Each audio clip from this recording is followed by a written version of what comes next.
독일인의 사랑 일곱째 회상. 친우와 손잡고 티롤의 산과 계곡을 방황하는 것은 그지없는 심신의 보양이다. 그러나 홀로 외로이 생각에 잠긴 채 그런 길을 헤매는 것은 시간의 낭비다. 푸른 산, 어스름한 계곡, 푸른 호수, 웅대한 폭포, 모두 아무것도 아니었다. 내가 그것들을 보는 것이 아니라 그것들이 나를 바라보고 혼자 터덜대는 이 인간을 이상스럽게 생각하고 있는 것이었다. 온 세상에 홀로 외로이 누구보다도 함께 있고 싶은 사람이 없다는 것이 나의 가슴을 죄게 하였다. 생각에 사로잡힌 채 나는 매일 아침 눈을 떴다. 마치 머리에서 떠나지 않는 노래처럼 이 생각은 온종일 나를 따라다녔다. 저녁이 되어서야 여관에 돌아와 기진한 몸을 주저앉히며 방에 있던 사람들은 고독한 나그네인 나를 보고 우습게 여기는 것 같았다. 그러면 나는 그 자리를 떠나 고독한 내 자신을 쳐다볼 사람이 없는 어두운 문 밖으로 나왔다가 밤이 오랜 뒤에 돌아와 살그머니 내 방으로 올라가서 침대에 몸을 던지곤 했다. 잠이 들기까지 슈베르트의 네가 없는 곳에 행복이 꽃피리니 란 멜로디가 내 가슴으로 울려왔다. 결국에 가서는 찬란한 자연을 즐기고 환호하고 웃는 무리들과 만나는 것이 참을 수 없이 싫어져서 낮에는 잠자고 달 밝은 밤을 타서 이리저리 방황하였다. 바로 그때 나의 생각을 뒤따라와서 산만하게 하는 한 감정이 있었다. 그것은 공포였다. 왜냐하면 누구든지 밤새껏 길 모르는 산길을 혼자서 넘어보라. 눈은 이상하게도 신경 과민이 되어 낯설은 멀리 떨어진 어떤 형태를 발견하게 될 것이다. 귀는 병적으로 긴장하여 어디서 들려오는지 모를 소리를 듣게 된다. 발가락은 갑자기 바위를 뚫고 솟아난 나무 뿌리에 채이기도 하고 폭포의 비말로 적셔진 길에서 미끄러지기도 한다. 그래서 가슴에는 위안을 잃은 황막함이 있을 뿐 따스한 회상도 의지할 희망도 없게 된다. 이러한 여행을 해보는 사람은 누구나 다 차가운 밤의 전율을 내면으로 외면으로 느끼게 되는 것이다. 인간의 마음에 최초로 오는 공포는 신에게서 버림받는 일이다. 그러나 하루하루의 생활이 그 공포를 몰아내고 신의 모습과 흡사하게 창조된 인간이 신을 대신하여 우리의 고독을 위안해 준다. 그러나 인간의 위안과 사랑마저 우리를 저버리면 우리는 신과 인간에게 다 버림받는 것이 어떠한 것인지를 알게 된다. 그렇게 되면 말 없는 자연도 우리를 위안한다기보다는 우리를 공포로 휘몰아 넣게 된다.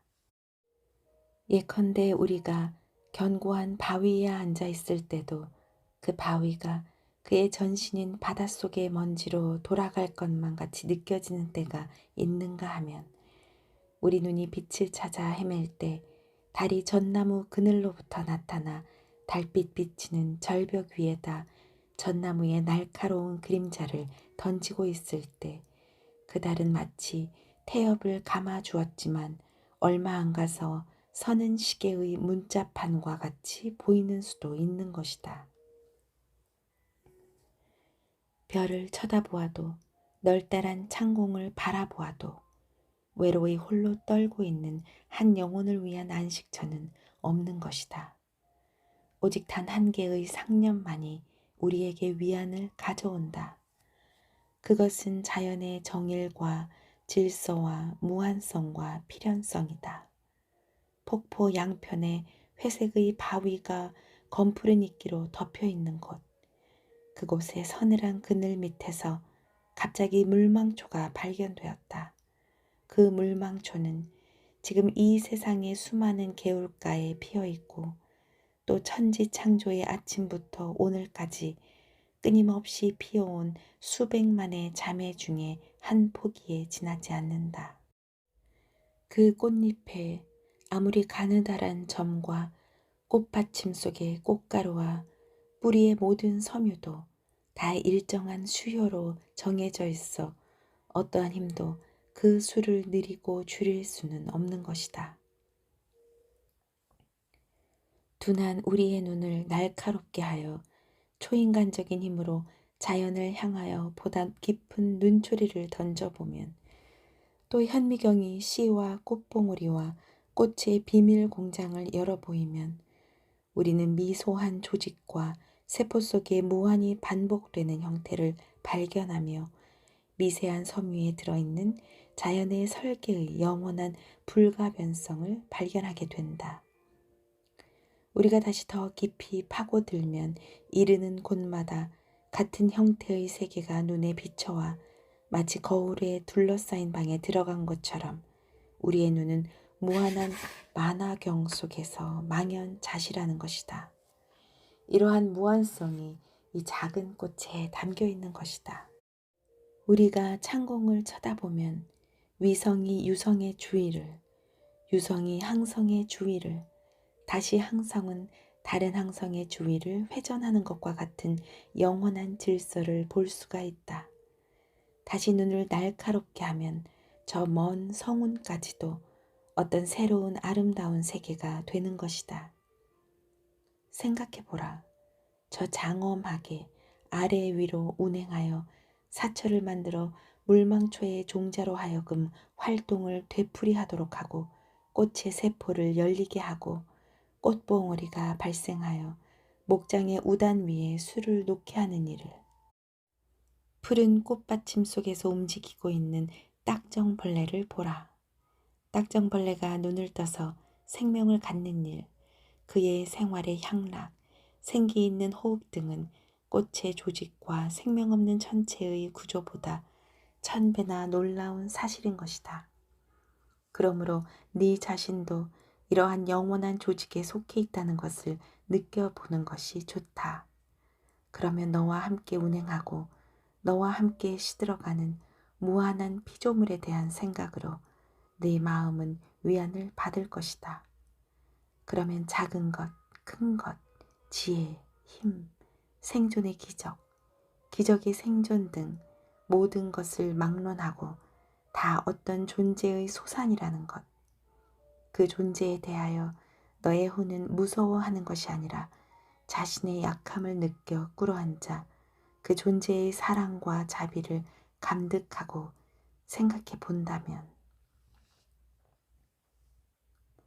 다시 네 속에도 꽃의 세포나 별의 세계나 딱정벌레의 생활보다 훨씬 무한하고 영원한 것이 살아있음을 느낀다면 마치 그림자 속에서와 같이 네 속에서 너를 비춰주는 영원한 자의 광휘를 느낀다면 네 속에서도 네 밑에서도 네 위에서도 네 가상을 실제화하고 불안을 평안으로 하며 고독을 보편으로 만드는 실제자의 편재함을 느낀다면 아버지 되시는 창조주시여, 당신의 뜻이 하늘에서 이루어진 것 같이 땅에서도 이루어지고 땅에서 이루어진 것 같이 내 속에서도 이루어지게 하소서 하고 인생의 암흑 속에서 부르짖을 때 네가 누구를 향하여 부르짖는가를 알게 될 것이다.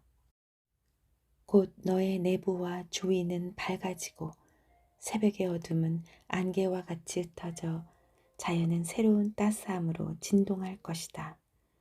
너는 다시는 떨어지지 않을 손을 발견한 것이다. 산이 흔들리고 달과 별이 없어지더라도 너를 부축해 줄 손을 찾아낸 것이다. 네가 어느 곳에 있더라도 너는 그의 옆에 있고 그는 네 곁에 있게 된다. 그는 영원한 측근자인 것이다. 이 세계는 꽃과 가시와 함께 다 그의 것이고 인간도 기쁨과 슬픔과 함께 다 그의 것이다. 신의 뜻이라면 아무리 작은 일이라도 네게 일어나지 않는다. 나는 이와 같은 생각을 하며 길을 걸었다. 마음은 밝았다 어두웠다 하였다. 왜냐하면 마음속에서는 침착과 평안을 발견하면서도 성스러운 은둔자의 생활을 계속한다는 것은 퍽 괴로운 일이기 때문이다. 뿐만 아니라 모처럼 찾은 침착도 잊어버려 다시 그것을 찾는 길을 잊어버리는 일이 종종 있기 때문이었다. 몇 주일이 지났다. 그 여자로부터는 아무 소식도 없었다. 아마도 그 여자는 죽어 조용히 자고 있을 것이다.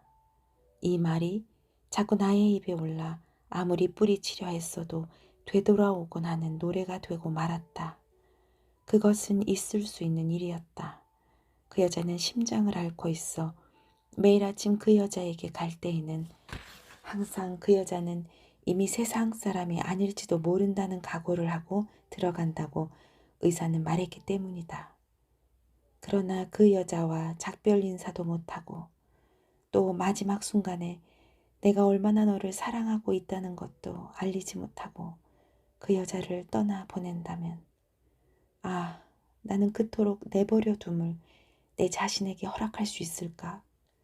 저승까지 쫓아가 그 여자가 나를 사랑한다는 것과 용서해 준다는 고백을 듣지 않고는 살 수 없을 것이 아닌가.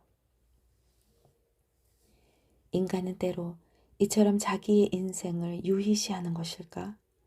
오늘이라는 이 날이 최후의 날이 될 수 있다는 것을 생각지 않고 시간을 잃는다는 것은 영혼을 잃는다는 것과 똑같다는 것을 생각지 않고 어떻게 인간은 자기가 하는 최선의 것과 향락할 수 있는 최고의 미를 하루하루 연장하기를 바랄 수 있을까?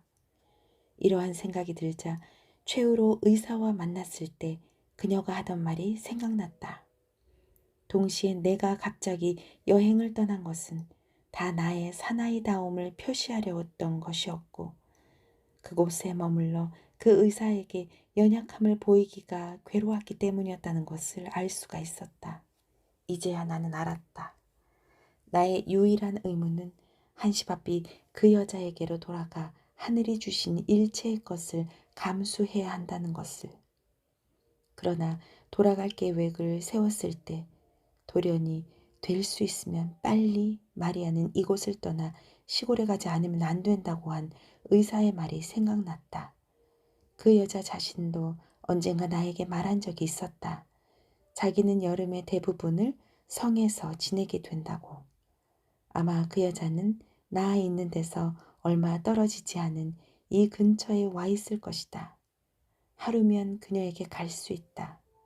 이런 생각이 들자 나는 곧 행동으로 옮겼다. 아침에 출발한 나는 저녁 때 성문 앞에 서 있었다. 그날은 유달리 조용하고 밝은 저녁이었다. 산봉우리는 저마다 저녁노를 받아서 풍요한 황금색으로 빛나고 산의 중턱은 붉은 청색을 띠고 있었다. 계곡으로부터 회색의 안개가 올라와 차츰 위로 떠올라가 갑자기 밝게 되더니 구름바다처럼 하늘에서 물결치고 있었다. 이 천변만화하는 온갖 색조는 이번에는 어두운 호수에 가볍고 작은 파도에 어려 있었다.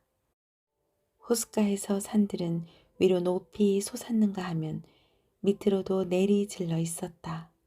나무의 끝까지, 교회의 첨탑, 집집에서 피어나는 연기 등은 현실의 세계와 반영의 세계가 얼마만한 차이를 가진 것인가를 표시해주는 한 선이었다.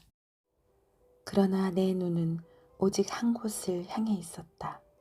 그곳은 나의 예감에 마리아가 와 있을 것이라고 생각된 옛 성이었다.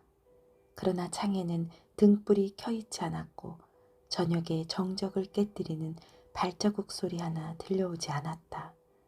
나의 예감이 나를 속인 것일까? 나는 천천히 최초의 문을 통하여 계단으로 올라가 성의 앞들에 섰다. 그곳에는 보초가 이리저리 거닐며 서 있었다.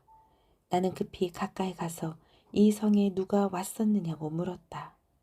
후작 영양과 하인들입니다 하고 짧은 대답을 해주는 것이었다. 그 말을 들은 순간 나는 벌써 현관 앞에 서서 초인종을 누르고 있었다. 그제야 내가 하고 있는 일에 정신이 들었다.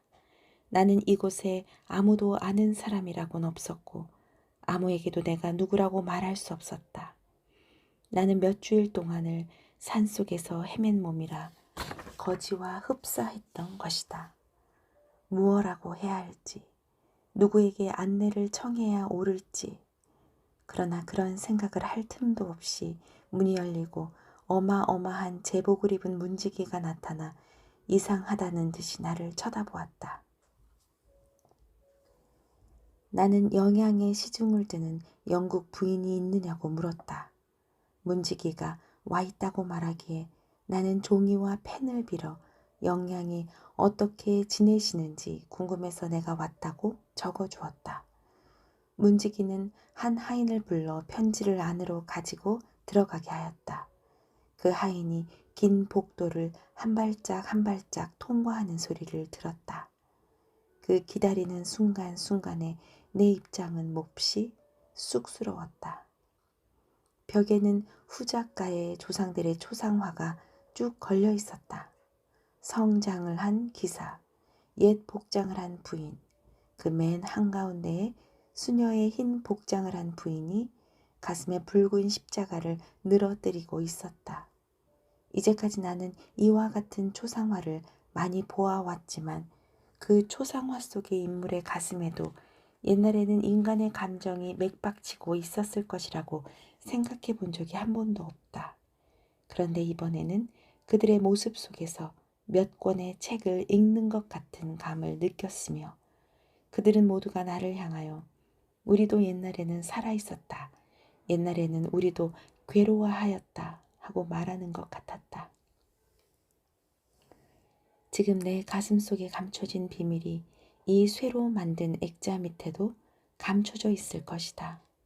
이 흰 복장과 붉은 십자가는 지금 나의 가슴 속에 일어나고 있는 것과 똑같은 투쟁이 있었다는 증거인 것이다. 이러는 동안 그들의 모습에는 다시 거만한 표정이 나타나 너는 우리에게 속해 있지 않아 하고 말하는 것 같았다. 나에겐 곧 불쾌한 감정이 일어났다.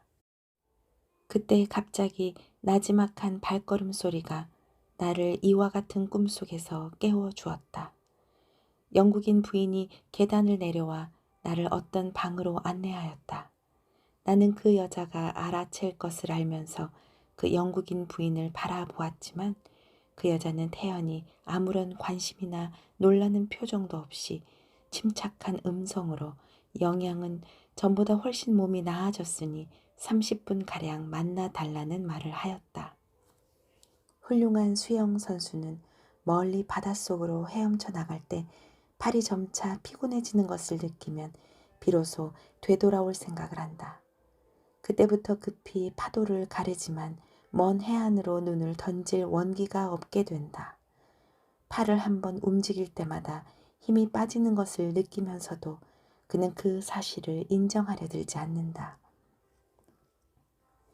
그러나 의식을 잃은 상태에서 마비된 손발을 움직일 뿐 자기의 사태를 의식할 힘조차 없을 때 돌연히 그의 발이 땅에 닿고 팔이 해안에 있는 첫 번째 바위를 끌어안게 된다. 내가 그 부인의 말을 들었을 때 바로 그런 기분이었다. 새로운 현실이 나를 맞이하고 있었다. 나의 고민은 꿈이었다. 이러한 순간은 일생을 통해서 매우 드문 것이다. 수많은 사람들은 그러한 환희를 알지 못한다. 살아서 처음으로 자기 아들을 팔해하는 어머니, 전쟁에서 명성을 올리고 개선하는 외아들을 맞는 아버지, 자기 국민의 갈채를 받는 시인, 애인에게 열성을 가지고 악수를 청했을 때 훨씬 더한 열정으로 응답의 악수를 받은 청년. 그들은 꿈이 다 실현된 때의 감정을 경험하는 것이다. 약 반 시간이 지나자 한 명의 하인이 와서 나를 이끌고 쭉 늘어서 있는 방을 지나 어떤 방으로 안내하였다.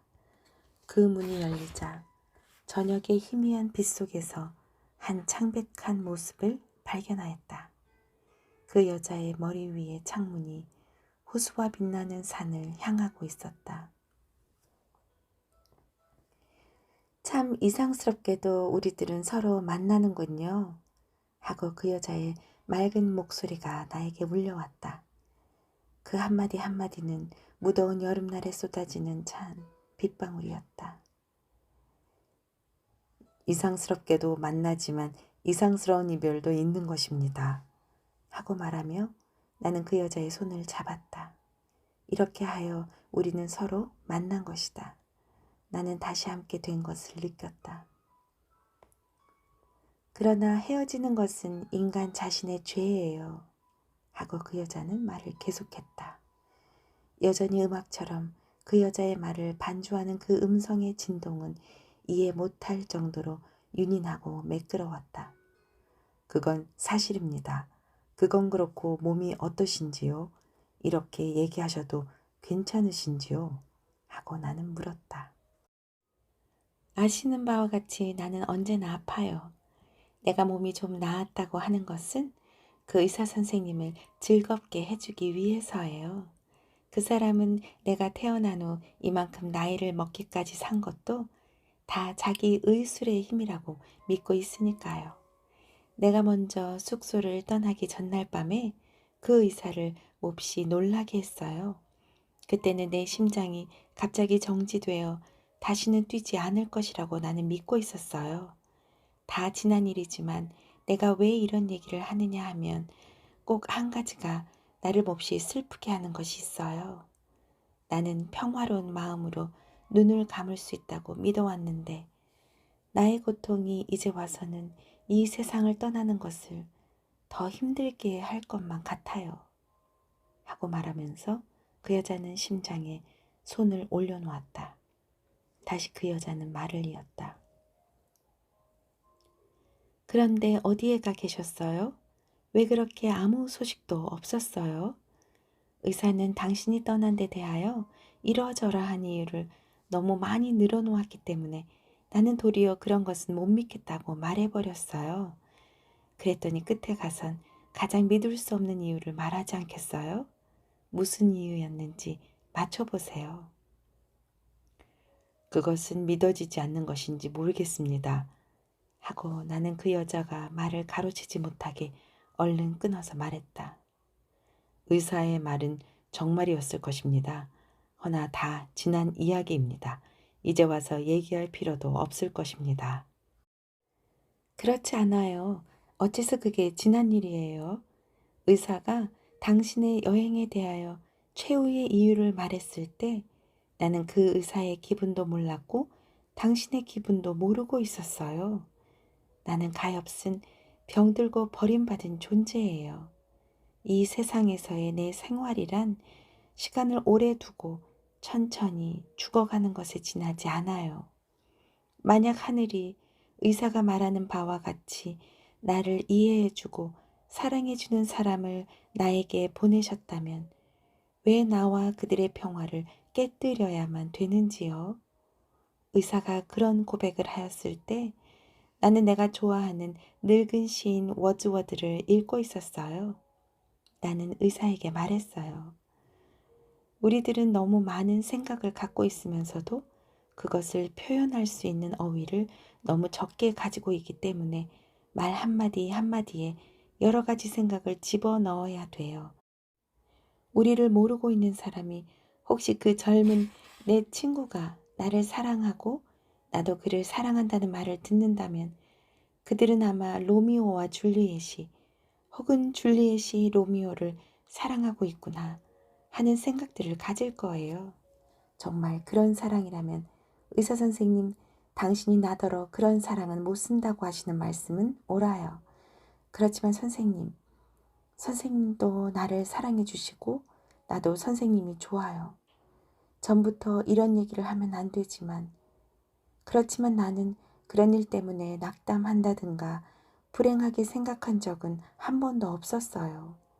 선생님, 조금만 더 얘기하겠어요. 선생님은 나에게 불행한 사랑을 느끼고 계셔요. 그래서 나의 젊은 친구를 시기하고 계신 거예요. 선생님, 내 몸이 좋아진 것을 알고 있으면서도 매일 아침 나를 방문하여 어떠냐고 꼭 묻곤 하셨지요? 정원에 있는 제일 좋은 꽃도 가지고 오셨지요? 내 사진도 갖고 싶다고 말하셨지요?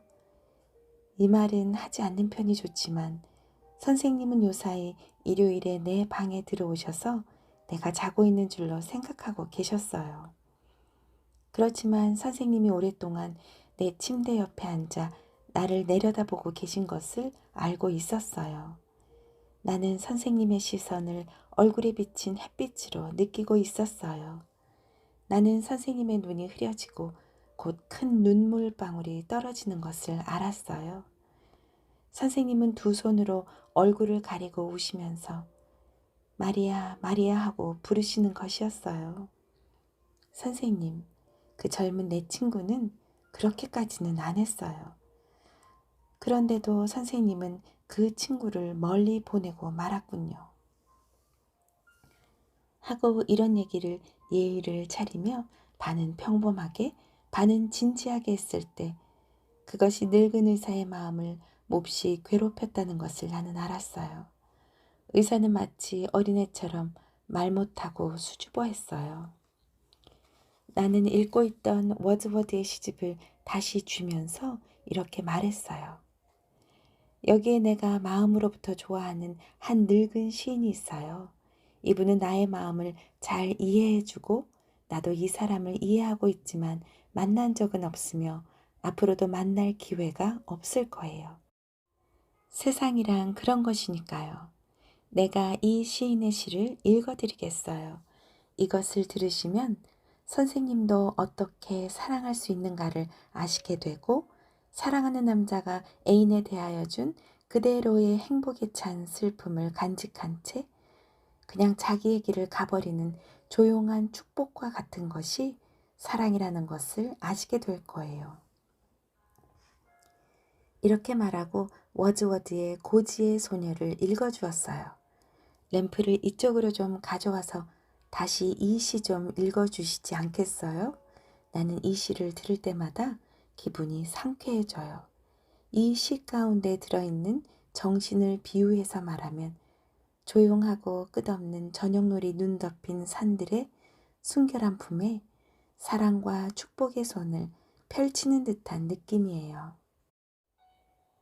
그 여자가 하는 말이 조용하게 서서히 나의 영혼 속으로 울려오는 것을 듣고 있는 나의 가슴도 또한 조용해지는 것이었다. 태풍을 치르고 난 그 여자의 자태는 은색의 달 그림자처럼 나의 사랑, 물결이라는 이름의 작은 파도 위에 떠 있었다. 사랑이란 것은 만인의 가슴을 통하여 흐르는 바다의 조수와 같은 것이기 때문에 모든 사람들은 저마다 그것을 자기의 것이라고 부르고 있지만 그것은 전 인류에게 생명을 주는 맥박인 것이다. 나는 될 수 있으면 우리의 눈앞에 크게 펼쳐져 있고 차차 조용히 어두워져 가는 대자연처럼 아무 말하지 않고 가만히 있고 싶었다. 그러나 그 여자가 책을 내주기 때문에 그냥 읽어 내려갔다. 고지의 소녀. 사랑스런 고지의 소녀야. 너의 지상의 분은 바로 홍수 같은 아름다움이니라. 일곱을 갑절한 연륜이 갖는 최대의 불을 아낌없이 네 머리에 뿌렸구나. 여기 회색의 바위, 저기 정다운 잔디, 저기 면사포를 반쯤 걷어친 나무들, 고요한 호숫가에서 종알대는 폭포수, 이 작은 계곡, 네 숙소를 아늑하게 둘러싼 조용한 시골길, 그리고 너는 꿈이 내게 엮어준 것이라. 지상의 번뇌가 잠들었을 때 은둔처에서 몰래 내다보는 그러한 모습들. 아, 너 어여쁜 것아. 네 비록 그림자라 할지라도 천국같이 빛나는 현실의 빛으로 내 너를 축복해 주마. 내 너를 인간의 가슴으로 축복해 주마. 하나님은 너를 보호하리라. 죽는 날까지. 나는 너를 모르고 네 동료 또한 너를 모른다. 그러나 내 너를 멀리 떠날 때 너를 위해 성심껏 기도해 주고 싶어 내 눈에 눈물이 괸다. 왜냐하면 너같이 천진하게 자라는 자비로움과 내 가족 같은 친근감을 지니고 있는 얼굴과 표정을 나는 결코 본 일이 없으니까. 아무렇게나 뿌려진 씨앗처럼 사람들에게서 떨어진 이곳에선 수줍음에 어쩔 줄 모르는 어색한 표정과 처녀가 취하는 수줍은 얼굴은 내게는 필요가 없구나. 내 이마 위에는 산에 사는 사람의 자유로움이 깃들어 있다.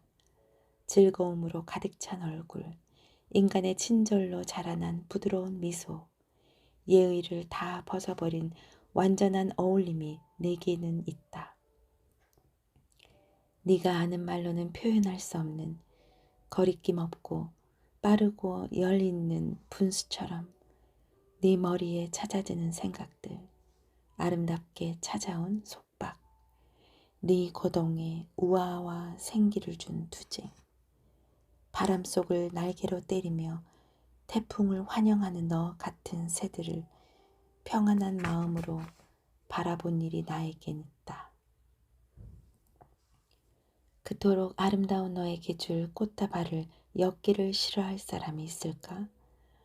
오, 얼마나 복된 기쁨이랴. 이곳 공기 맑은 계곡에서 너와 함께 지낸다면 너의 소박한 생활 양식과 의복을 채용하면 얼마나 기쁠까. 그리 되면 나는 목동, 너는 목녀. 하지만 엄격한 현실보다 더 나은 희망을 너를 위해 품을 수 있다면 너는 내게 있어 거친 바다의 한 가닥 파도에 지나지 않는다. 가능하면 내가 네게 청할 수 있다면 그 청은 보통 이웃 사람의 청이지만 너를 듣고 보고 할 수 있다면 얼마나 기쁠까. 네 오빠라도 좋고 네 아버지라도 좋고 무엇이라도 좋으니 나는 신에게 감사한다. 그의 은덕이 나를 이 사랑스런 곳까지 데려온 것을. 나는 즐겁다. 이곳을 떠나면서도 내 보수를 받아가니까. 이러한 장소라면 우리의 기억은 눈을 감게 되고 느낄 줄을 알게 되어 우리는 그 기억에게 상을 주게 된다. 나는 움직이기를 꺼려할 이유가 없다. 이곳은 소녀를 위하여 마련된 곳 같다. 아름다운 고지의 소녀여. 마음에선 싫어하려 하지만 나는 너와 헤어지는 것을 싫게 여기지 않는다. 늙을 때까지 내 지금 눈앞에 보는 것과 똑같이 작은 오막살이, 호수, 계곡, 폭포, 그리고 이 모든 것의 정신인 너를 아름답게 보게 될 테니까. 나는 읽기를 끝마쳤다. 이 시는 전에 내가 나뭇잎을 잔으로 하여 타는 목을 적신 시원한 샘물 같았다. 그때 나는 다시 그 여자의 음성을 들었다. 그 음성은 교회에서의 꿈을 꾸는 기도에서 나를 깨우는 첫 오르간 소리 같았다. 그 여자는 말했다. 나는 당신과 제 의사가 모두 이 시 모양으로 나를 사랑해 주기를 바라고 있었어요. 이 시에서와 같이 우리가 서로 사랑하고 믿기를 바랐어요. 그러나 나는 잘 모르지만 이 세상에서는 이러한 사랑이나 이러한 신뢰를 인정하지 않는 것 같아요. 우리는 얼마든지 행복하게 살아갈 수 있는데도 이 세상을 우울한 것으로 만들고 있어요. 옛날에는 그렇지 않았나 봐요. 옛날에도 지금 같았다고 하면 호모는 아름다운 나우지카 같은 인물을 만들지 못했을 거예요. 나우지카는 오디세우를 첫눈에 사랑하고 말았어요. 그 여자는 곧 그 사실을 제 친구들에게 말했어요. 저런 남자가 내 남편이 되어서 여기서 살았으면 좋겠어 하고. 그렇지만 그 남자와 함께 도시에 가기를 부끄러워하며 그 남자에게 솔직히 만일 당신같이 훌륭한 외국 남자를 집에 데리고 가면 사람들은 남편을 데리고 온다고 할 거라는 말을 했어요. 이 얼마나 모든 것이 단순하고 자연스러워요. 그러나 오디세우스가 고향의 처자에게 돌아가고 싶다고 말했을 때 그 여자는 한마디의 불평도 없이 우리의 눈앞에서 자취를 감추고 말았어요. 아마 그 여자는 그 아름답고 훌륭한 외국인의 모습을 언제까지나 자기 심중에 간직하고 조용히 즐겁게 찬미하며 회상하고 있을 거예요. 어째서 요즘의 시인들은 이런 사랑을 모르고 있는지 몰라요. 그 즐거운 고백과 고요한 이별. 근대의 어느 시인은 나우지카로부터 베르테르라는 인물을 만들었어요. 왜냐하면 사랑이란 것은 우리에게 결혼의 희극이나 비극의 서곡에 지나지 않기 때문이겠지요. 다른 종류의 사랑이 그렇게도 없을까요? 순수한 사랑의 샘은 완전히 말라버리고 말았나요? 취하게 하는 사랑이란 이름의 술 이외에도 신선한 원기를 주는 사랑의 샘이 있다는 것을 모르고 있는 모양이에요. 이러한 이야기를 듣자 나는 영국 시인의 그와 같은 탄식이 생각났다. 만일 이 신앙이 하늘로부터 오는 거라면, 만일 이것이 자연의 성스러운 계획이라면 나는 탄식할 아무 이유도 없다. 사람들이 사람으로 무엇을 만들든 간에. 참 시인은 얼마나 행복할까? 시인의 말이란 말없이 가만히 있는 수많은 사람들의 가장 깊은 감정을 형상화해주는 것이에요. 그리고 그 노래는 때로 가장 달콤한 비밀의 고백이 되기도 하지 않아요? 시인의 심장은 가난한 사람과 부유한 사람의 가슴 속에 맥박을 뛰게 하고 있어서 행복한 사람은 그 시인과 함께 노래 부르고 불행한 사람은 시인과 더불어 우는 것이에요. 그래도 누구보다도 워즈워드만큼 나의 것이 된 시인은 없어요. 내 친구 중에는 워즈워드를 싫어하는 사람도 많이 있어요. 그런 사람들은 워즈워드는 시인이 아니라고 하고 있어요. 워즈워드가 시어를 사용하지 않고 온갖 과장을 버리며 휘황찬란하고 허황된 시적 감동을 피하는 것이 오히려 내 마음을 끌었어요. 그 시인은 사실을 말하고 있어요. 사실 이것이 제일 중요한 거예요. 그는 우리들의 눈을 초원에 피어있는 들국화와 같은 발밑에서 굴러다니는 아름다움을 향하여 눈뜨게 하였어요. 그는 만물을 원이름 그대로 부르고 있어요. 그는 아무도 놀라게 하거나 현혹시키려 하지 않아요. 사람들로부터 감탄을 받으려고 노력하지도 않아요. 그는 사람들이 꺾으려거나 구부러 뜨리려고도 하지 않는 것들도 모두 얼마나 아름다운 것인가를 사람에게 알려주려고 하고 있어요. 잎사귀 위에 있는 이슬방울이 금반지에 달린 진주보다도 더 아름답지 않아요? 어디선지도 모르게 졸졸 흘러오는 벽개수가 베르사유의 분수보다 더 훌륭하지 않아요? 이 시인의 고지의 소녀는 괴테의 헬레나나 바이런의 하이디보다 더 애처롭고 바른 아름다움을 표현하지 않았나 생각해요. 이 시인의 어휘의 평이함과 친근함, 그리고 사상의 순수함. 우리나라에 이런 시인이 없다는 것은 애석한 일이에요.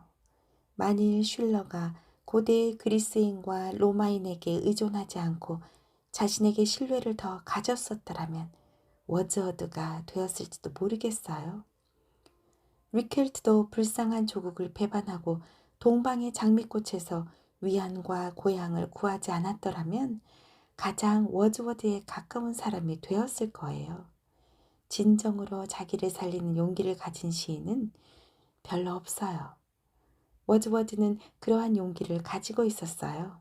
우리들은 위대한 사람들이 말하는 것을 그들이 별로 위대하지 않은 순간에도, 예를 들면 보통 사람들과 같이 천천히 사상을 길러 인내 깊게 마음의 눈을 열어 끝없는 전망이 열리는 것을 노래하지 않는 것을 발견하면서도 그를 더욱 좋아하고 있어요. 위대한 시인은 침착성을 잃지 않아요. 호모를 읽어보면 별로 아름답지도 않은 문구가 100줄이나 계속되는 곳이 있어요. 단테도 그래요. 한편 핀다로스 같은 시인은 모든 사람들이 존경하고 있지만 나는 그 시인의 열광적인 문구에 의아심을 갖게 되었어요. 나는 무슨 희생을 바쳐서라도 호수 지방에 가서 한여름을 보내며 워즈워드와 함께 그가 시에서 읊은 장소를 일일이 방문하며 그 시인이 시로 읊음으로써 도끼날을 면한 나무들을 찾아보고 싶어요.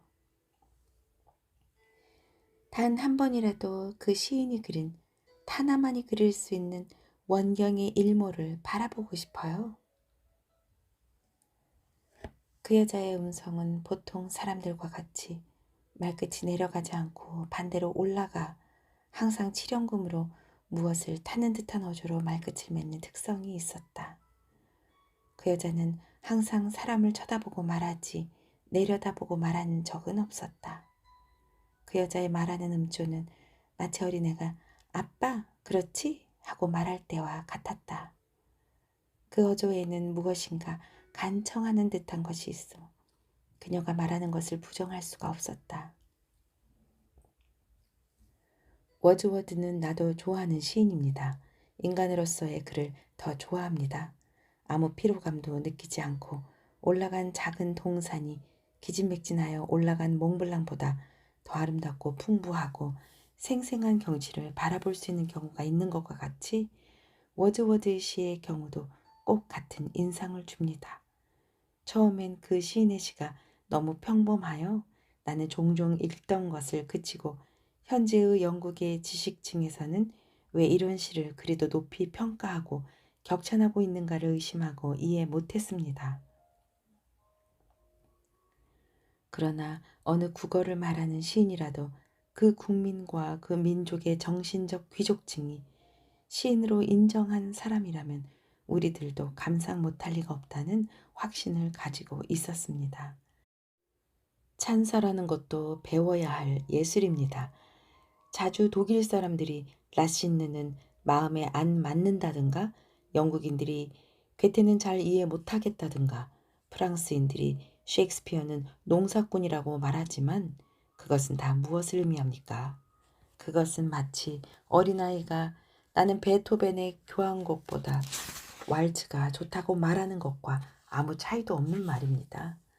각 국민이 자기 나라의 위대한 인간의 어떤 점을 찬미하고 있는가를 규명하고 이해하는 것은 일종의 예술입니다. 미를 구하는 사람이면 누구나 그것을 이해하게 되는 것입니다. 그렇기 때문에 페르시아인까지도 그들의 하피스에 만족을 느끼고 인도 사람도 카리테스에 있어 어느 정도의 만족감을 가질 줄 압니다. 사람들은 단번에는 위대한 사람을 이해 못하는 것입니다. 그러는 데는 힘과 용기와 인내가 필요합니다. 첫눈에 마음에 든 것은 이상스럽게도 오래 계속해서 우리를 사로잡지 못하고 있습니다. 하고 나는 말했다.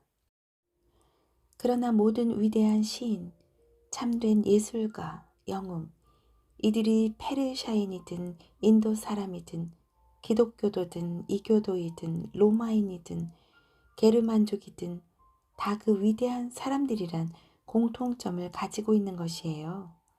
나는 어떻게 설명해야 할지 모르겠어요. 그러나 그들의 이면에 존재하는 것은 무한한 것, 멀고 영원한 것을 발견하는 눈, 작고 일시적인 것을 신화로 만드는 힘 같은 것이에요. 저 위대한 이교도인 괴테는 하늘로부터 오는 감미로운 평화를 알고 있었어요. 그래서 봉우리마다 안식이 깃들고 온갖 나뭇가지 사이에 너 숨을 죽였다.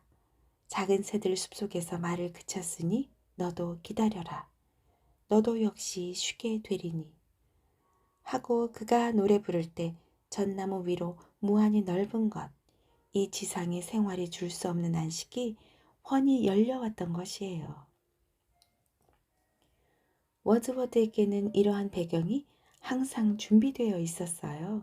조소하는 사람들이 무엇이라 말하든 간에 겉으로는 나타내지 않을지 몰라도 모든 인간의 마음을 강렬하게 자극하고 깊이 감동시키는 것은 이 지상의 것을 초월한 그 무엇이에요. 그러나 그러한 미는 그에게 있어서 초지상적인 것의 반영이기 때문에 비로소 잘 이해됐던 거예요. 그 사람의 소네트를 좀 보세요. 소네트. 아름다움은 우리를 몰아 하늘로 향하게 한다. 아름다움 이외에는 우리 마음에 드는 것은 없다. 그러면 우리는 산채로 요정의 전당에 들어가게 된다. 죽어야만 되는 인간에게 그런 행복은 드문 것이다. 작품 속에 창조자가 있다면 우리는 그를 통하여 영감을 얻어 그에게 접근한다. 그곳에서 우리가 하는 것은 아름다움에 취한 마음을 움직일 여러 생각, 그것이다. 내가 시선을 아름다운 눈에 빠뜨린 채 헤어나지 못한다면 그것은 신의 꽃밭으로 가는 길을 비추는 빛이 그 눈 속에 살고 있음을 알기 때문이다. 그 눈의 광위에 우리 가슴이 타오를 때 우리의 귀한 불꽃 속에는 천국을 지배하는 환희의 영혼이 아름답게 그림자를 비춘다. 그 여자는 피로하여 입을 다물었다. 이제 내가 이 침묵을 깨뜨릴 수 있겠는가? 인간이 흉금을 털어놓고 마음껏 의견을 교환한 후 만족하여 입을 다물고 있는 상태를 우리는 천사가 하늘을 날고 있다는 말로 표현하지만 나는 실제로 평화와 사랑의 천사의 작은 날개 소리가 머리 위에서 들려오는 것 같이 느꼈다. 내가 그 여자를 쳐다보고 있을 때 그 여자의 몸뚱이는 여름 저녁노을 속에서 빛나는 천사의 자태로 변하는 것 같았다. 내가 붙들고 있는 그녀의 손만이 그녀가 현실의 존재라는 것을 내게 알려주고 있었다. 돌연히 한 줄기의 밝은 빛이 그 여자의 얼굴에 비쳤다. 그 여자는 그 빛을 느끼고 눈을 크게 뜨며 나를 이상하다는 듯이 바라보았다. 반쯤 닫힌 눈꺼풀 밑에 감춰진 베일과 같은 그녀의 신비한 안광은 피레침과 같이 빛났다.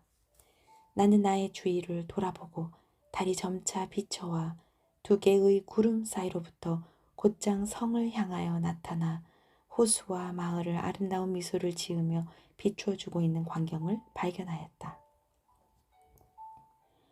나는 자연과 그 여자의 어여쁜 얼굴이 이처럼 아름다운 적은 본 일이 없었다.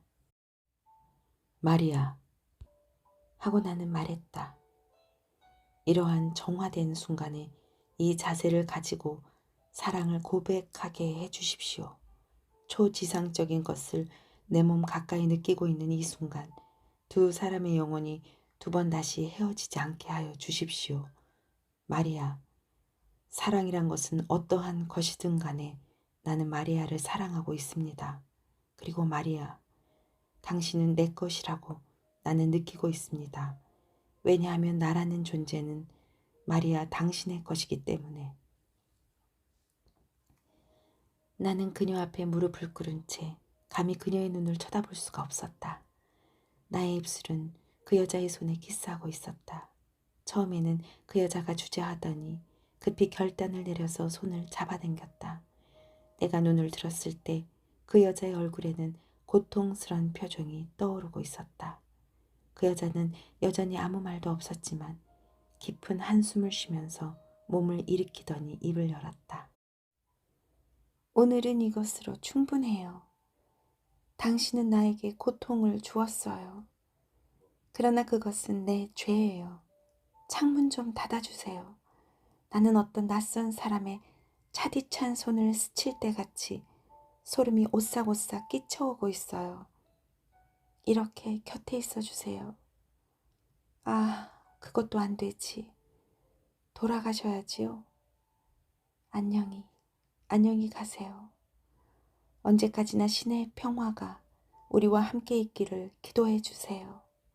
또 만나 주세요. 내일 밤 기다리겠어요.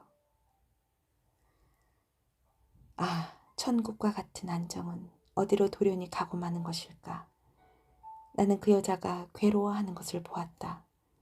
나는 급히 그 장소를 떠나 영국 부인을 불러오고 촌락의 밤길을 터벅터벅 걸어가는 일 이외에는 아무것도 할 수가 없었다. 오랫동안 호숫가를 서성거리고 있었다. 이제까지 오랫동안 그 여자와 함께 있던 창을 바라보았다. 그러나 등불은 하나도 남지 않고 꺼지고 말았다. 달은 점점 높이 떠올라 모든 첨탑과 창과 옛 성벽의 꽃무늬의 장식을 요정과 같이 조명하고 있었다. 나는 이곳 정일한 밤의 세계에 홀로 서 있었다.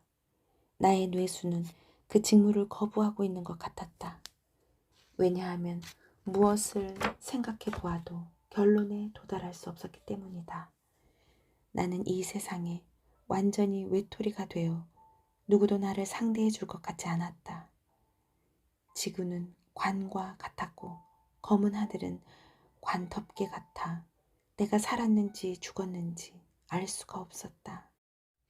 나는 그때 조용히 반짝이며 제 궤도를 가고 있는 별을 바라보았다. 그러자 별은 단지 인간을 비추어 위로해주기 위하여 존재하는 것 같았다. 뭣도 모르고 어두운 하늘에 오른 두 개의 별을 나는 생각해 보았다. 그 순간 감사의 기도가 나도 모르게 내 가슴 속에서부터 새어나오는 것이었다. 나의 수호신에 대한 감사의 기도가.